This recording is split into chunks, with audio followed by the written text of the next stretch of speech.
Welcome back to the Williams Report. Today, I'm currently at Cottonwood Heights City Hall, and today I'm joined with former Miss Utah 2024, Paris Matthews. Paris, thank you so much for taking the time to sit down and talk with me. Thanks, I'm excited to interview today. To start things off, can you take us back to your very first pageant and describe to us what your thoughts and feelings were at the time? Yeah, so my first pageant was when I was 19 years old. I'm 27 now, so it was a while ago. And it was in eastern Utah in a little city called Vernal. And it was for the title Miss Dinosaur Land, Miss Eastern Utah. And it was very new for me. I'd never done a pageant before. I grew up competitively dancing, and I had done a lot of competition, and I was really bad at public speaking, and I wanted to push myself out of my comfort zone a little bit more and give back to the community. And so I decided to sign up because I had watched Miss America growing up, and I thought how cool it'd be if I could do that. And so I signed up, and I was nervous, and I got on stage and I couldn't say a single sentence, and it was really awkward for me, but I had a really fun time. So I signed up, and then I did it 13 more times, and I finally won my first local title. And then I just kept going, went to Miss Utah twice, and won Miss Utah my second time. So after I guess you already kind of described a little bit of it, but after your first pageant experience, what were some things you learned from that experience, and then what, like things you did experience from that, how did it help you, like motivate you with future pageants?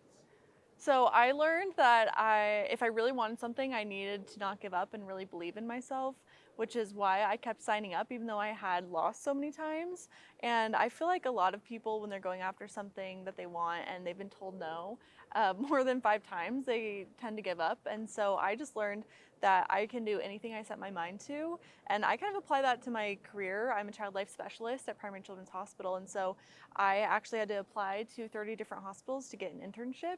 And I ended up living in Sweden and living in New York, and everything happened the way it meant to through that experience. And I don't think I would have been as resilient through that as I was in pageants without pageantry teaching me that lesson. Now, as you know, probably from experience with pageants, pageants can be tough Yes. in a lot of ways.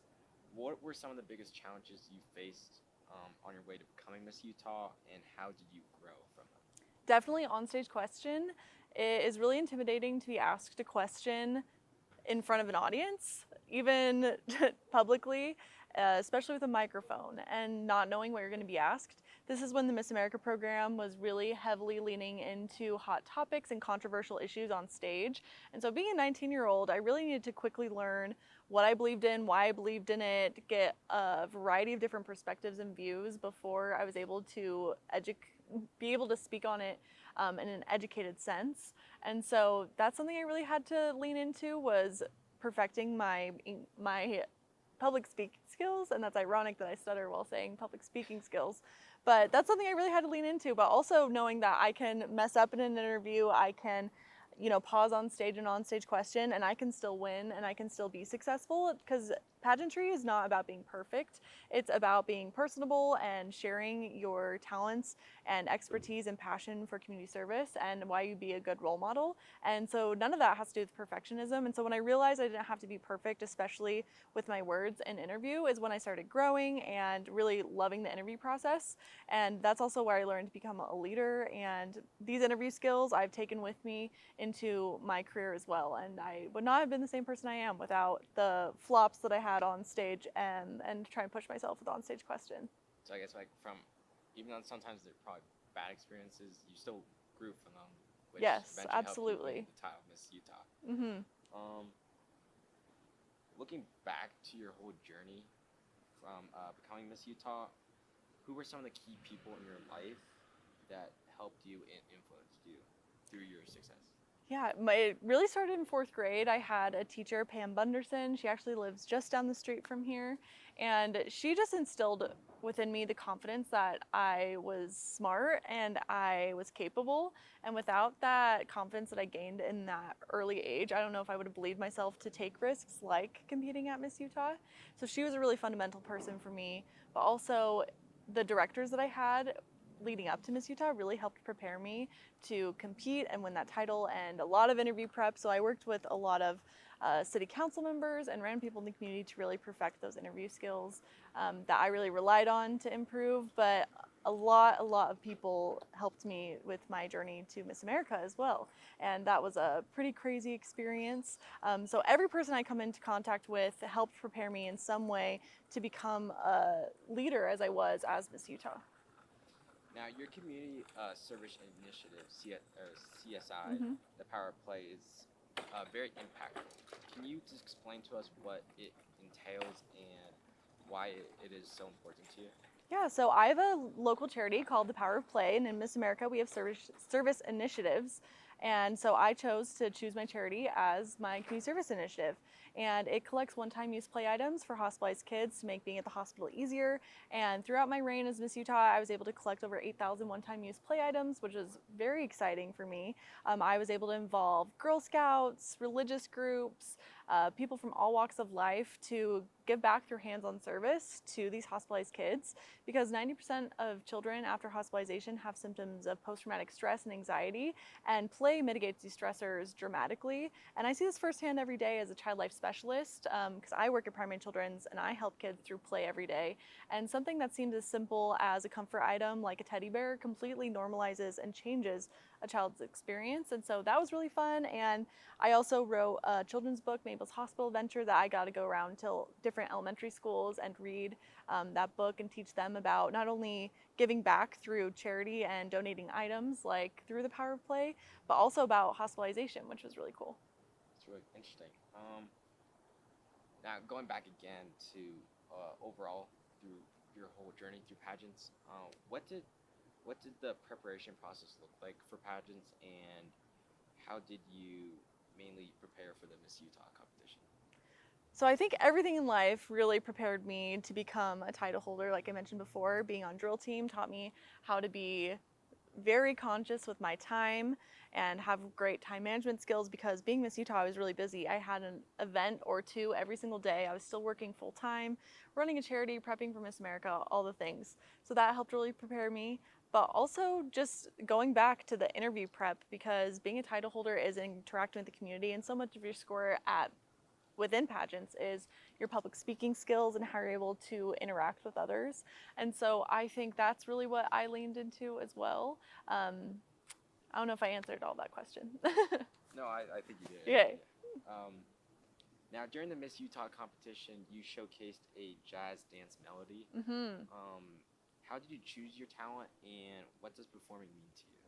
So I was dancing competitively since the age of 3, and never did I think that at the age of 27, which is how old I am now, that I'd be dancing on a stage, let alone the Miss America stage. I say that my body wants to be out of dance or retirement, but I love jazz dance and I love dancing to upbeat music, so I decided to do something a little more fun for Miss America, and it was a blast, but my body is happy to be done performing as often.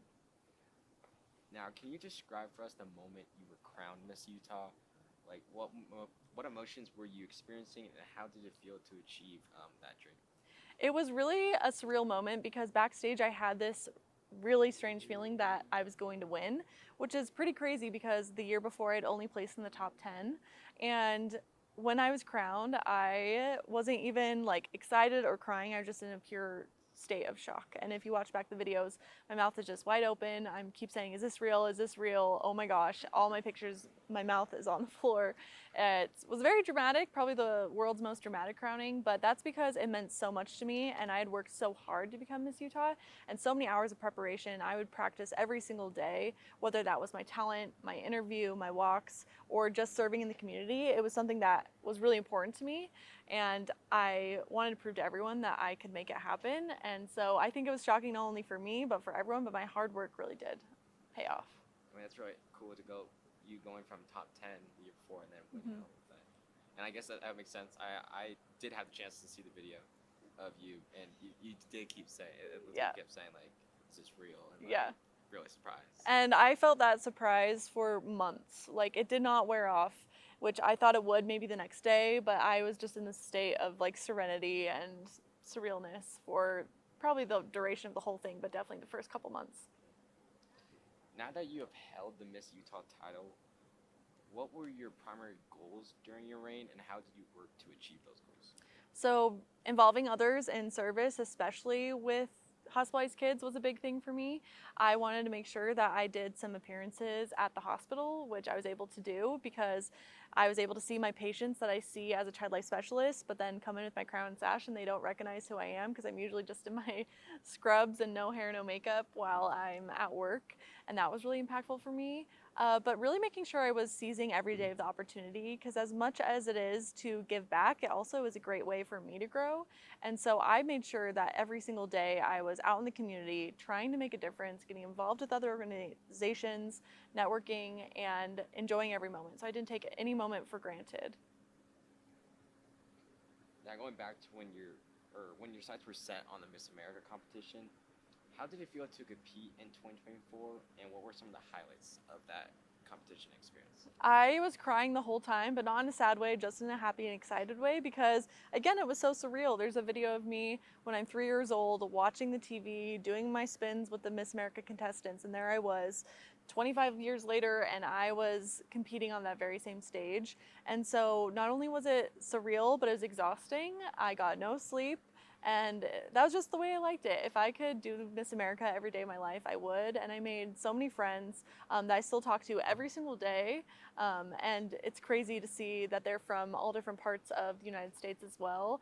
We're all friends on Find My Friends, and I can just see like, oh, what's my friend in Alaska doing? What's my friend in Vermont doing? Oh, there's my Rhode Island friend. And it's just so fun that I made so many memories, but also, again, didn't take a single moment for granted.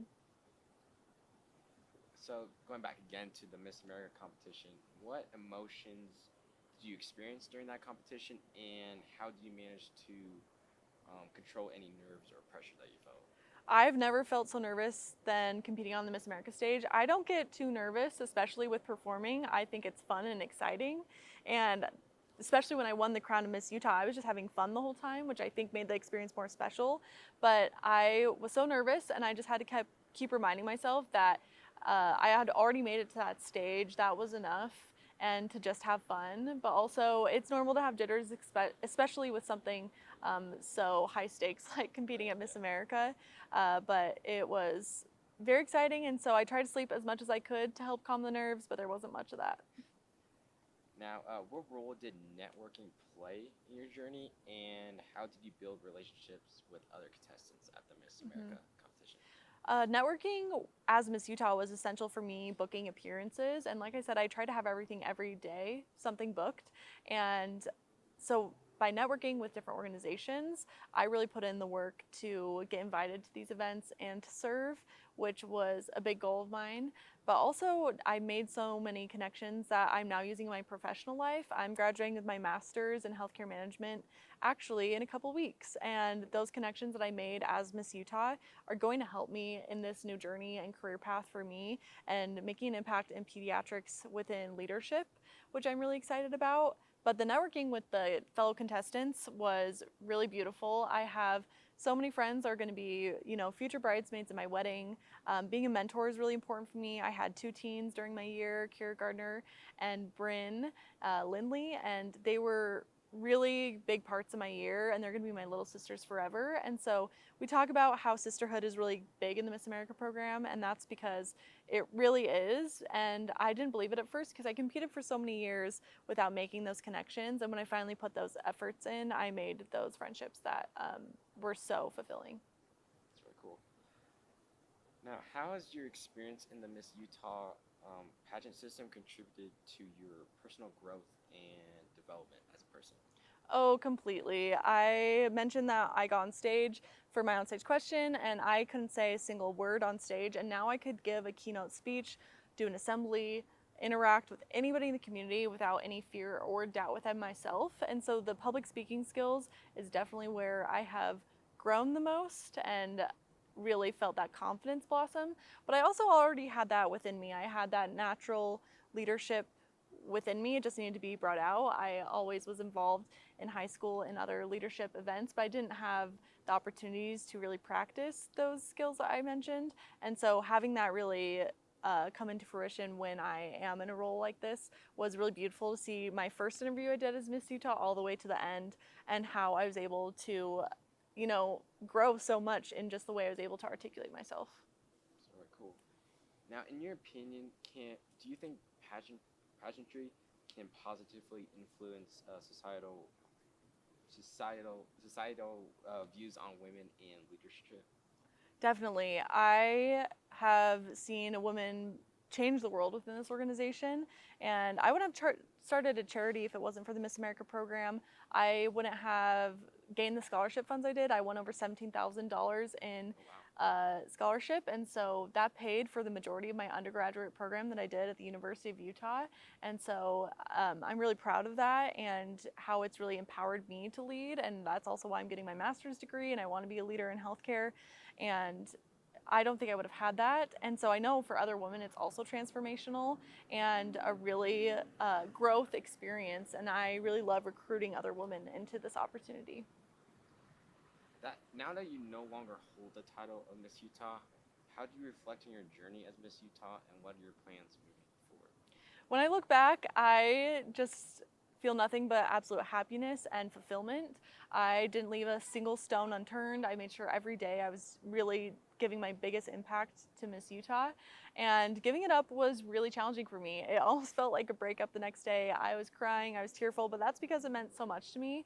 But I know I can continuously be involved in the program. So right now I'm actually doing some pageant coaching, helping prepare girls to win their local titles and girls who are going to compete at Miss Utah. And that's been really fun to be on the mentoring side. And one day I hope to actually be the director of my own local pageant or even join the state board and mentor girls that way, because I really love this program so much and I have big dreams and visions for it. Now, what legacy do you hope to leave behind as Miss Utah, and how would you like to be remembered? I hope that I was remembered as a very busy Miss Utah. I've talked about that several times in this interview, but that's because I really wanted to be making my impact on the community, and not only just in my little community of Conwood Heights, but all over, and I really made that happen. I can't remember the statistics exactly, but it was over 200 events that I was able to do. Oh, wow, that's a lot. Several thousand miles driven. I flew to several different states. I was able to lobby on Capitol Hill at Washington, D.C., the Alliance for Childhood Cancer. And so I hope it's a legacy of service. That really is the core of the program to me and what I promised the judges I would do in my interview before I won Miss Utah. And I really feel like I fulfilled that. And my last question for you is, what advice would you give to young women out there who aspire to compete in pageants like the Miss Utah competition? Yeah.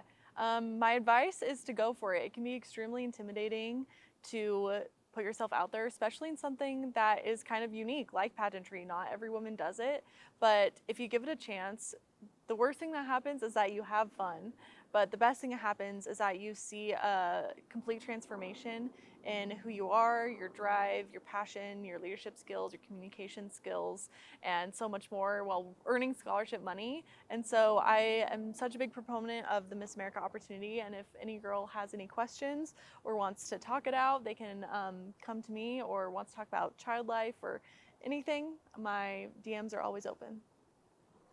Sounds good. I feel like a lot of people would do that. Paris, again, thank you for taking the time to sit down with me and talk about your journey to Miss Utah. Thank you. It was a great interview. Thanks so much.